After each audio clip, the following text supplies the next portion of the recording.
Hello everyone. I have a bit of a surprise today and I wanted to make just a very quick video to share it with you. The other day, just before I had my emergency, which meant I had to have my nose cauterized because of nosebleeds. So if I sound still a bit funny due to a slightly swollen nose, you know why that is. Poodle Park came in the other morning and said, "You've had a package. Look what was inside." "It's a bag." I said, "A bag? I haven't ordered a bag. What on earth is this?" And I read the small logo on it, which says Tate Fushi Academy. And I thought, that sounds vaguely familiar. Obviously Japanese. Must be a Japanese video game, I said. "What was on the box?" I asked Poodle Pa. "Oh," he said, "Nisa." Okay, so it was a pre-order from Nisa Europe for a Japanese role-playing game called Caligula 2. So in order to find the game, we had to open up the bag.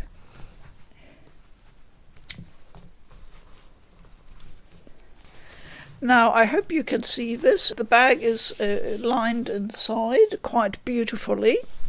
The exterior is, well, it's not leather, obviously, but it's a very nice, very soft material, matte black.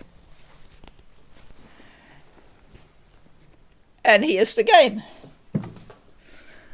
The Caligula Effect number 2. Let's just finish looking at the bag first.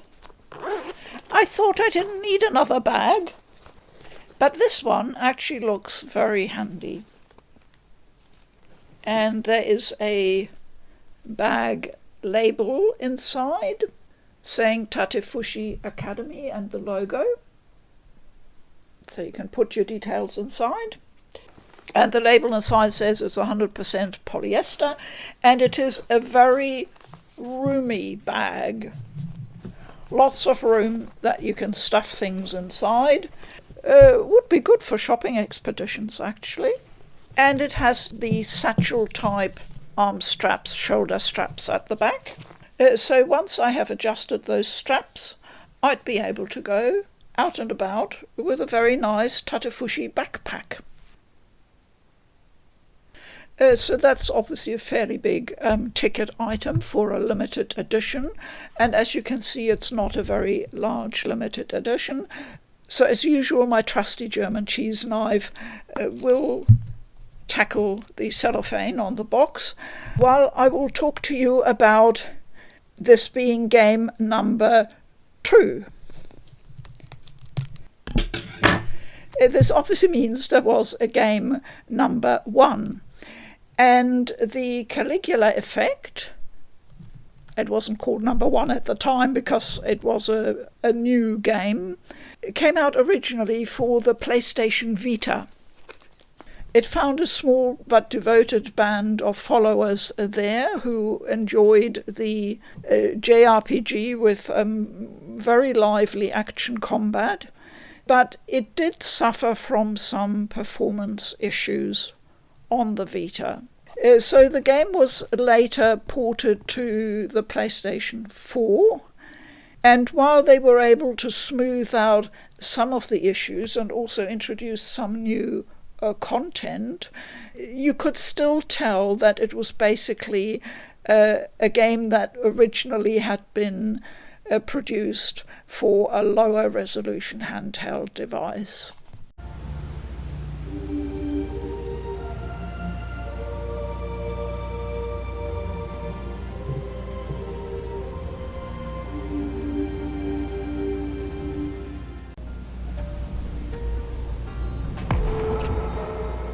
Now, I did an unboxing for the Caligula Overdose edition. That was the Asian limited edition. 2 years ago I did that, and I'm trying to hopefully link a little card up there that you can click on that straight away if you want to watch the original video, which by the way is quite old now, so you'll notice the difference. And I'll also put the link in the description below so you can follow it up. I talk a bit there not just about the limited edition but also about the game itself, how I liked it and what some of the problems were with it as well. So if you're interested in the whole background and the game itself, I really recommend that you catch up with that video as well, because I don't want to repeat myself, so I won't talk too much about the older game here. Now, I have deliberately not looked at much video footage for this new game at all, nor have I read many reviews.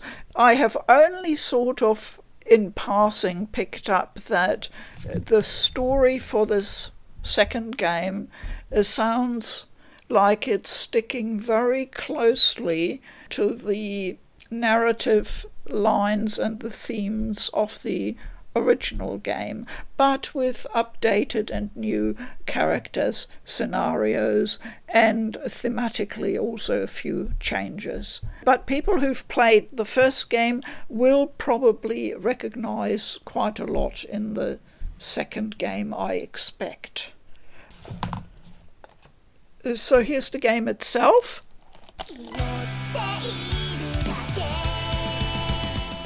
And the important tagline is "Escape your regret."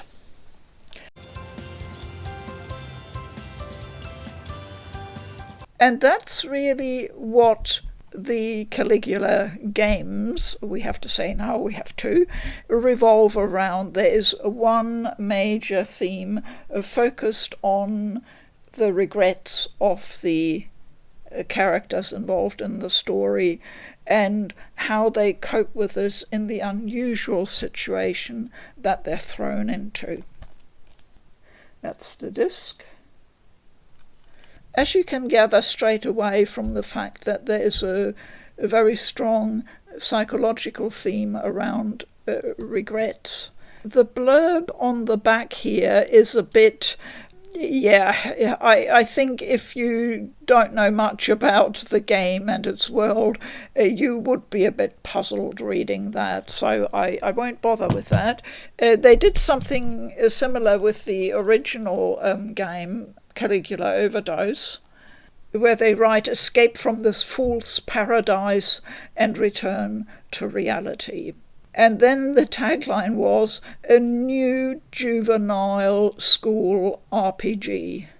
And most people who looked at that said, "Oh, it's just another Persona clone." And that phrase somehow stuck like glue to the game. And unfortunately, a lot of reviewers couldn't really look beyond that, and I think that's a shame, and I think it may have contributed to the game not doing as well as the developers had obviously hoped. Now, the game is once again developed by Furyu, a small Japanese studio. I have most of their games, those that were released for the West, and I do like them. As you can tell from the theme, which is all around escaping reality, having regrets, how to, cope with that, major regrets obviously, indicates already a very, very strong psychological component. And the interesting thing about the development of the Caligula game is that the person who was in charge, the creative director, was someone who had originally studied psychology. but then obviously took a different path and went into game design and development. It is not surprising that his very strong background in that field is coming through in both of these games. Now, most people in the West are familiar with the name Sigmund Freud and some of the theories he established in psychology. People may also have heard of the name of C.G. Jung, who was an early associate of Sigmund Freud, and his theories have also contributed a lot to Western psychology and insights into the mind. And Japanese developers seem to love Jungian psychology. Persona is very, very strongly imbued with themes from Jung psychology. Likewise, Caligula. But Caligula goes quite a step further, whereas Persona has a whole sort of universe of influences. Caligula is much more focused on the psychology aspect itself almost exclusively. You can play the game either because you enjoy a good action RPG and a nice story with nice characters and that's it, and that would be absolutely fine. But you can also, if you happen to have an interest in psychology, dig a bit deeper with this game. That's maybe where it lost a lot of people, unfortunately. I personally have an interest in that area. I find it fascinating, and I think the game is trying to do some really, really interesting stuff. It also breaks some boundaries, some rules about traditional JRPGs, so some people found it perhaps a bit confusing. The developer has talked about that in an interview he gave, and I will give you a link as well, all in the description below, so you can read up more if you like. It is certainly a very fascinating background story. So here we have the soundtrack, and as usual I will try and get a couple of tracks off the disc and use it here as background music.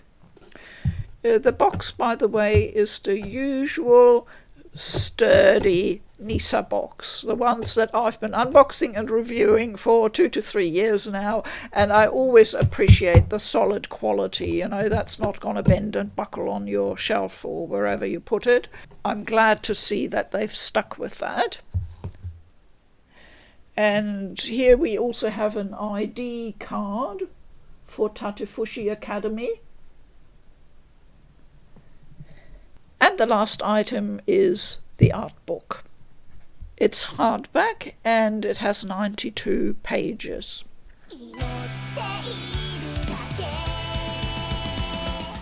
And I see from the contents listing that they have combined illustrations from both the Overdose edition, that's the first game on the PS4, and game number 2. So this is the first illustration, and this is the virtual character, or a V idol, called Mew from the first game.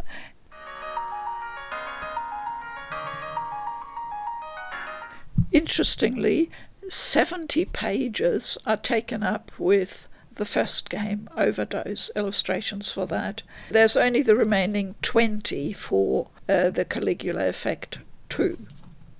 Now the art style looks straight away quite different to me to the first game. So I will need to look up the artist, and if I can find that out I will pop a text panel in here to let you know.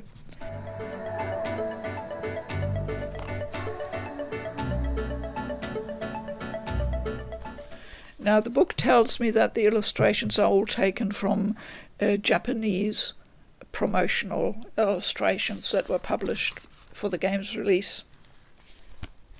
And here are some of the characters.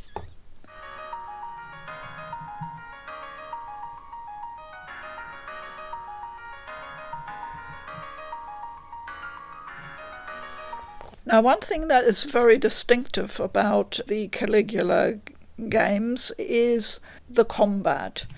We have seen this type of time-focused setup of moves before, but I haven't played it very often. In the Caligula games, you can set up your party to carry through quite complex moves, and then you can kind of take a snapshot and have a look at how it would play out and whether it would have the effect you're anticipating, and then go back and execute the moves or adjust what you wanted to do.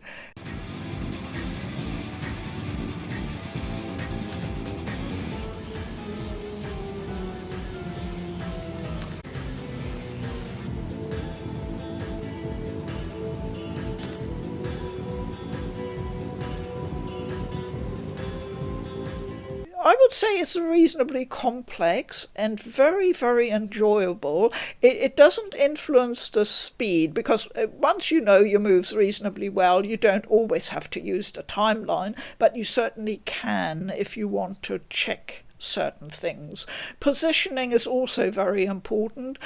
For people who love managing a lot of equipment and gear, and also skills, both active and passive, this is a goldmine really, because it keeps you very busy while not overwhelming you with options, so you can keep going. And I found it to be a very fluid type of action JRPG. Learning to avoid stronger enemies is just as important as executing optimal moves in the game. The enemies are all flagged quite clearly with their level, so you can judge before approaching them whether this is a wise move or not. And that contributes a bit to the excitement as well. If you get too close to them and then think, "Oh, I might not survive this encounter," and try to get out of it, they will come after you. So it can be quite a cat and mouse game as well. Yeah, I had a lot of fun playing it.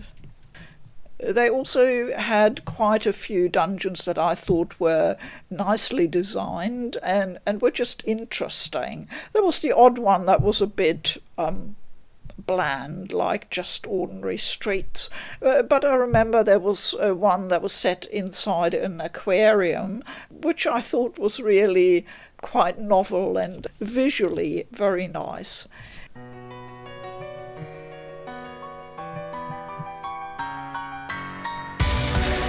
So this is it, an unboxing for the second Caligula game, which for me as a JRPG enthusiast was very much anticipated. I'm very happy to have got it so very speedily. The European release date is October the 22nd. North America had its release day today, which is the 19th. For me, it's the 20th. The limited editions sold out very quickly. I don't suppose they would have produced a huge number of them. It is clearly very much a niche game. Even those who love JRPGs may not all find that it is to their liking because of the unusual thematics and story type. The game is also available on the Switch, by the way, but sadly not on the Xbox. So I hope you found that interesting. If you had never heard of the Caligula effect before, do let me know whether you're at all interested. Have you played the first game? Are you perhaps wondering about giving the second one a try? I'd be interested to hear your comments, as always, respectfully. Thank you very much for watching. Please keep well.